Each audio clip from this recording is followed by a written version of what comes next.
Tariela, mag-ingat ka at may kumakalat na chismis sa PCG na 4 milyon USD daw TF mo from the United States. Sinisiraan ka. Sa inyong pagkakarinig, ano ang ginagawa ko sa post na yan? Pag binasa nyo yan, You sound like a concerned friend. ini-inform ko siya na may kumakalat na chismis sa PCG. At ito yung kumakalat na chismis. Diba? Ngayon, pwede mo namang sabihin na walang ganyan kumakalat na chismis sa PCG. I can confirm, wala. Pwede nyo sabihin na, Sas, ikaw lang nagpapakalat ng chismis na yan, di ba? Ngayon, pag sinabi niya ako nagpapakalat ng chismis yun, baka ako makapagdemanda ng libel. Kasi hindi ako ang nagpakakalat ng chismis yun. I was informing him na may kumakalat na chismis. That is a fact, and I can attest to that fact. Kahit magdemanda ka ng libel, magpapatawag tayo ng senior at junior officials, di ba?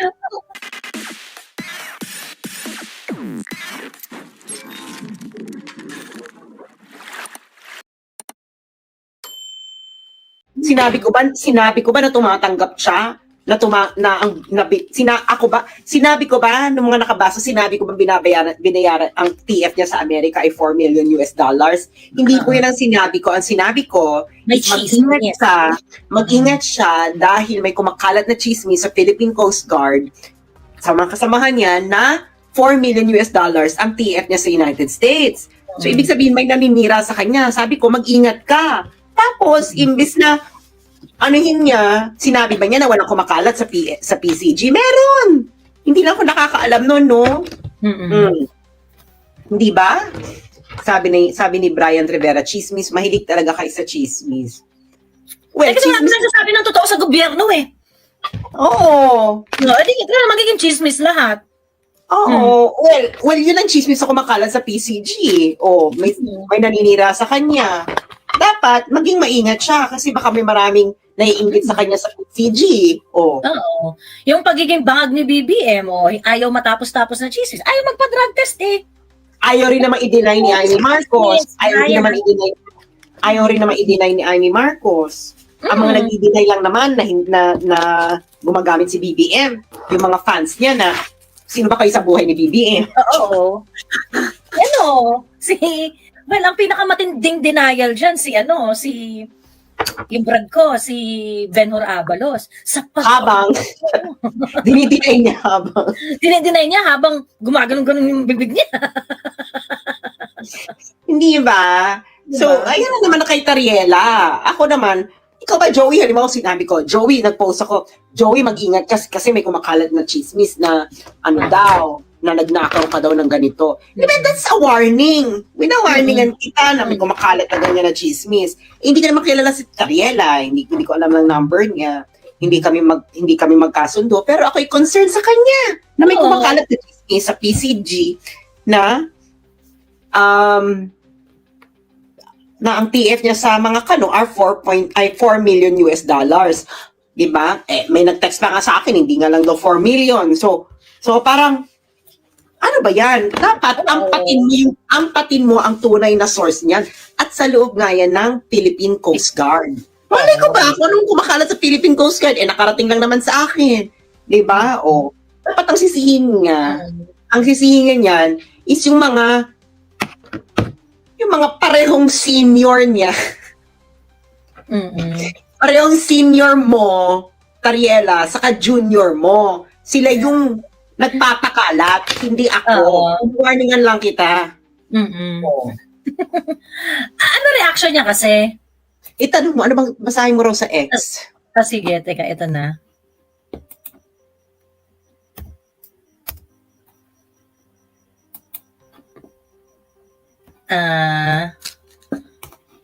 Okay, wait.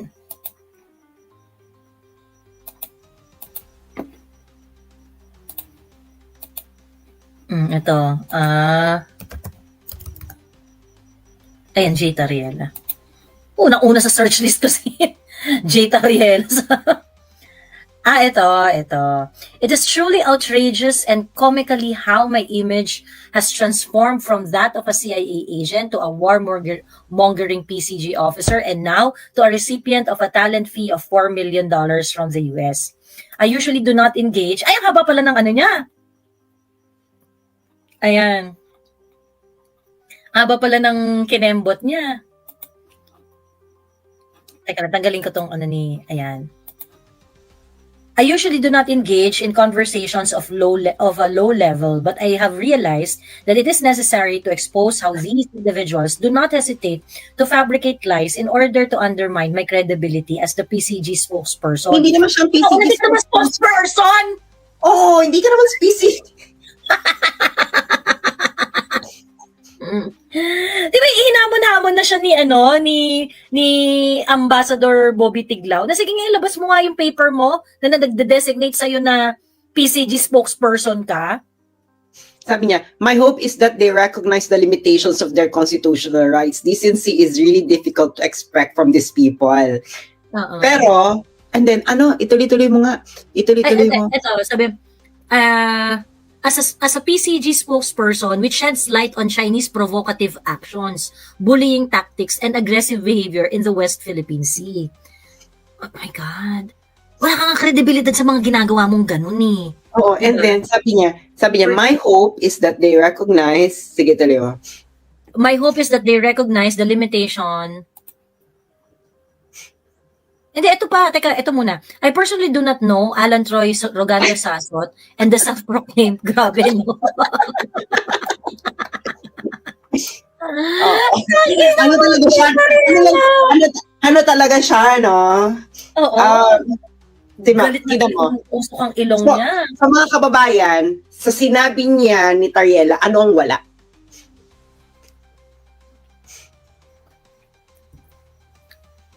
Ano? Ano ang wala sa sinabi niya sa kanyang statement? Na hindi yun totoo. Tignan mo, anong wala dyan? Sa sinabi niya?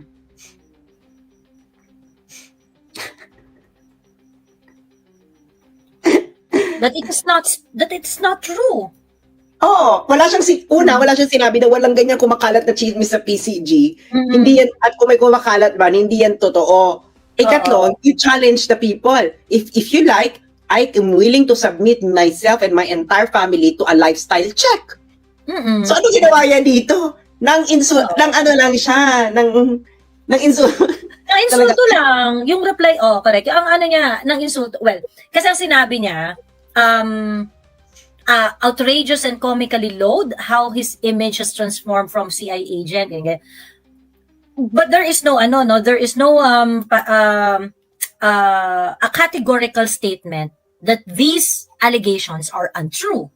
'Di ba? Yeah. Sabi niya basta low lang tong mga low lang tong mga conversation na to, low tong mga comical tong mga nakakatawa, outrageous ganyan. Sabi niya, limit the constitutional right ng libel. Well, paano naman naging libel yun? Ini-inform lang kita na kumakalat na chismis sa PCG. Diba? Hindi mo rin naman dinideny ng categorically. Hindi mo rin mag-dinideny na walang chismis na kumakalat sa PCG. Diba? Kasi pwede pwede tayong magpatawag ng senior at junior officer ng PCG. Diba? Kung magkaso ka na may kumakalat talagang chismis. Diba? Dapat, alam mo, Tariela, ang libel is assertion of fact as if it's true. Hindi ba? So, ano ba yung fact na sinasabi ko? Ang fact na sinasabi ko ay may kumakalat na chismis sa PCG. Correct? So, ang sinasabi ba niya, wala, hindi, baka yun ang gusto niya sabihin, walang kumakalat na chismis sa PCG. Wala rin naman siyang sinasabi na walang kumakalat na chismis sa PCG. Hindi ba? Bakit hindi mo sabihin sa mga taong bayan na hindi totoong may kumakalat na chismis sa PCG? Oo. At kung ito man ay may kumakalat na ganon, ito ay hindi totoo. Di ba? Walang categorical denial eh. Di ba? Oo. Di ba? Why are you shooting the messenger?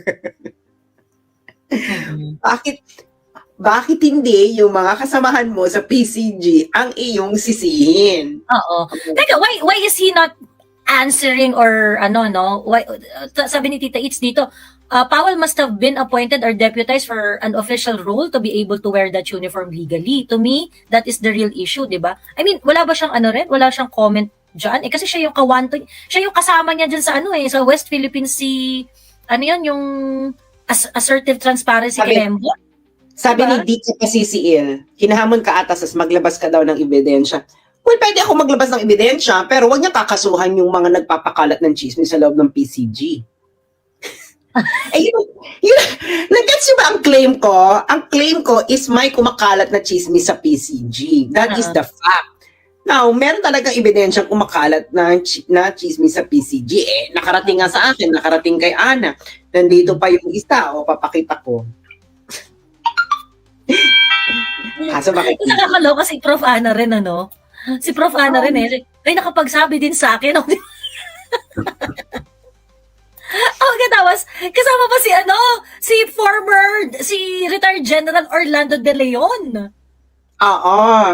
Sabi niya, I usually do not engage in a conversation of a low level. Kahit naman high level, Jay Tariela, hindi ka makaka-engage. Hindi ka nakaka-engage.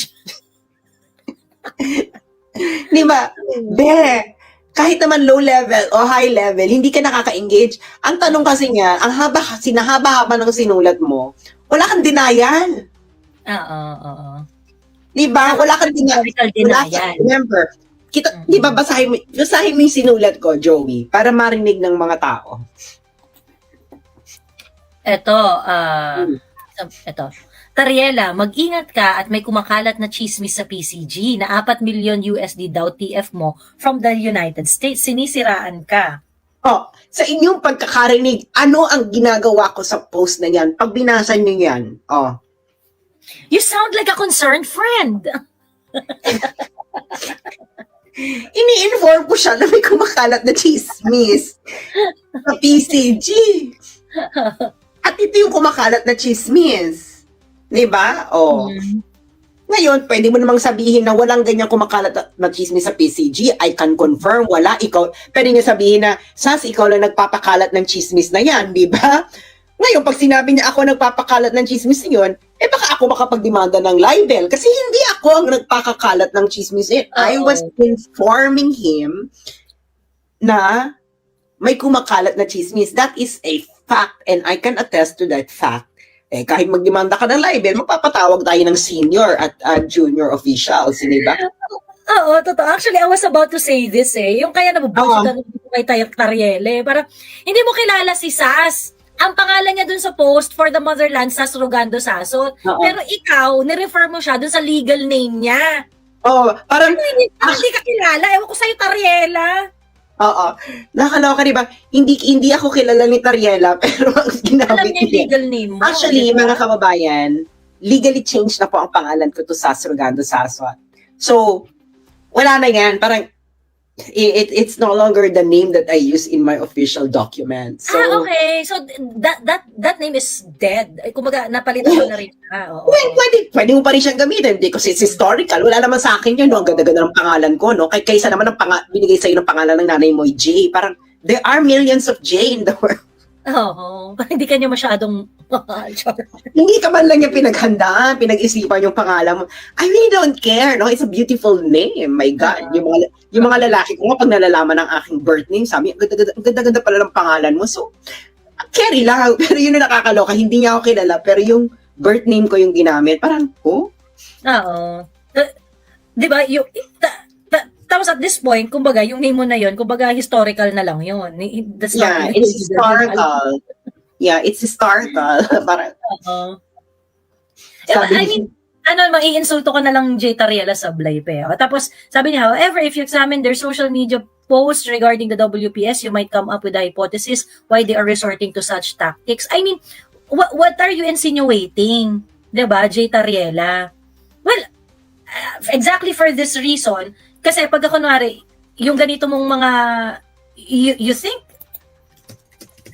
this kind of insinuation is better kaysa dun sa paalalahanan ka na, uy, may natatanggap ka doon na 5 million na.